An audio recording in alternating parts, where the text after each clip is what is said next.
Halo semuanya, welcome, selamat datang Wilujeng Sumping.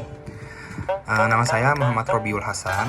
Saya adalah mahasiswa dari IKIP Siliwangi, jurusan Pendidikan Bahasa dan Sastra Indonesia dengan NIM 22210114. Di sini saya akan mengkaji sebuah karya cerita pendek dari T. Agus Haidir dengan judul Ihwal Nama Masjid Pucuk.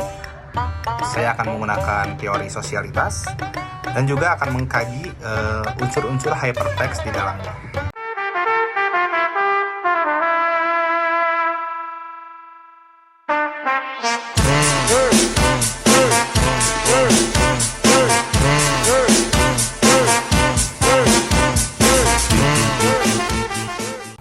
Tujuan saya membuat video ini untuk memenuhi tugas UAS mata kuliah Cyber Sastra dengan dosen pengampu Heri Ismaini MPD.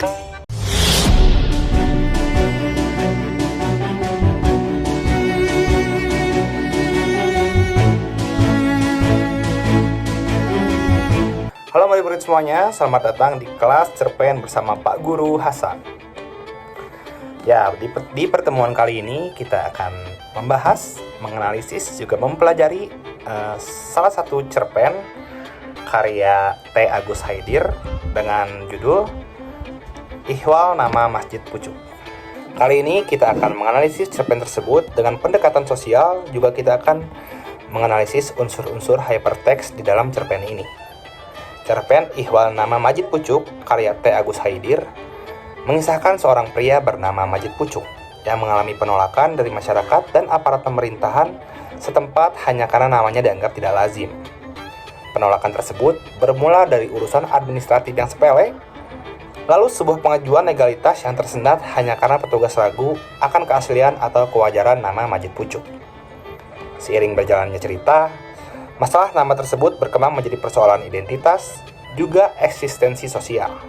Masjid dipandang aneh, dipertanyakan asal-usulnya, bahkan diperlakukan seperti ancaman simbolik terhadap tatanan sosial yang mapan.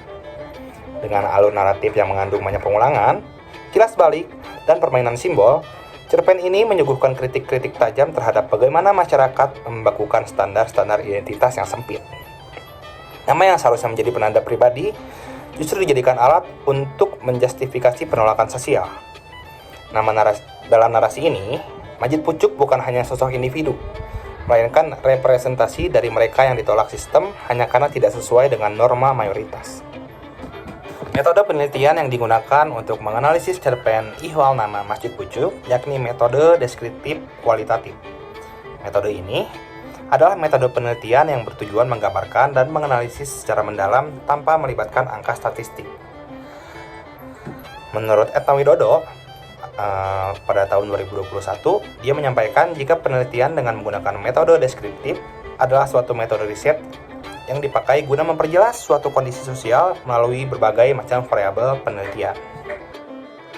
Sumber data primer di dalam kajian analisis cerpen ini yaitu cerpen Ihwal Nama Masjid Pucuk, sebagaimana dimuat di dalam antologi cerpen pilihan Kompas tahun 2022. Lalu untuk teknik analisis melibatkan pembacaan mendalam, close reading, identifikasi struktur naratif, dan penafsiran konteks sosial melalui teori. Nah, teori yang saya gunakan yaitu teori sosiologi sastra oleh Swingwood dan Lawrenson, di mana di dalamnya yaitu menelusuri hubungan antara teks, masyarakat, dan struktur kekuasaan. Lalu untuk teori kedua yaitu teori hypertext oleh George P. Landau.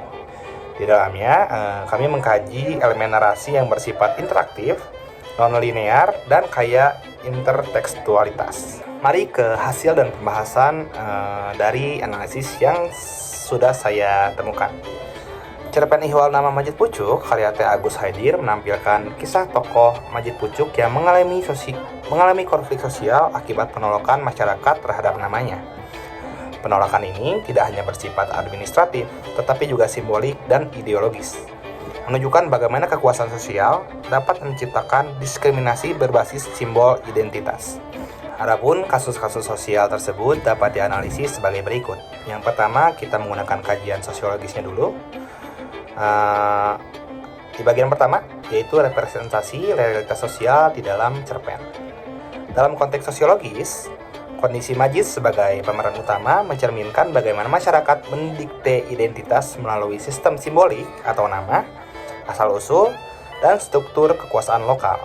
Dalam konteks Indonesia, peristiwa dalam cerpen ini merepresentasikan dasar diskriminasi sosial.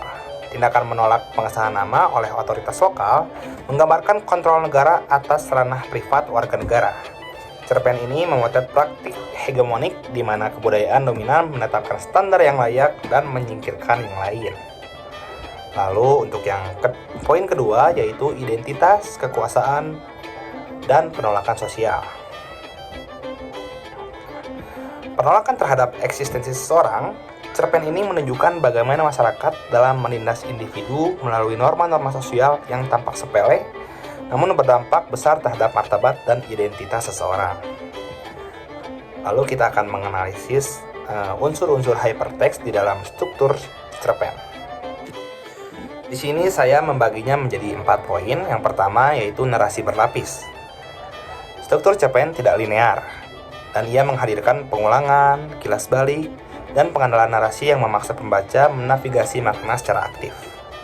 Lalu yang poin kedua, intertekstual sosial. Cerita ini tidak berdiri sendiri, ia merujuk pada konteks sosial politik yang lebih luas, tentang birokrasi, tentang diskriminasi administratif, dan tentang politik sosial. Lalu poin ketiga yaitu multi perspektif. Tokoh-tokoh lain dalam cerita seperti aparat, keluarga, dan tokoh masyarakat menghadirkan perspektif berbeda terhadap tokoh utama. Hal ini memberi ruang interpretasi yang beragam, menekankan pluralitas makna.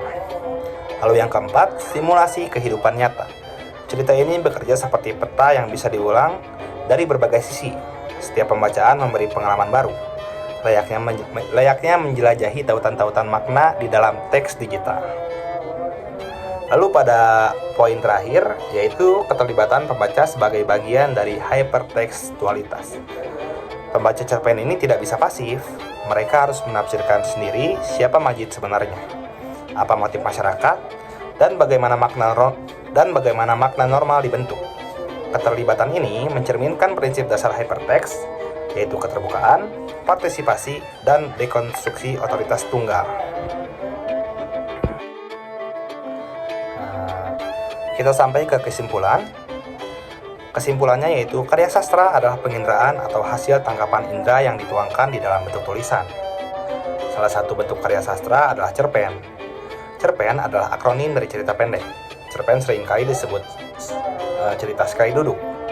Salah satu contoh cerpen yakni Ihwal Nama Majid Pucuk adalah karya sastra yang merepresentasikan kompleksitas sosial melalui simbol nama dan narasi tokoh.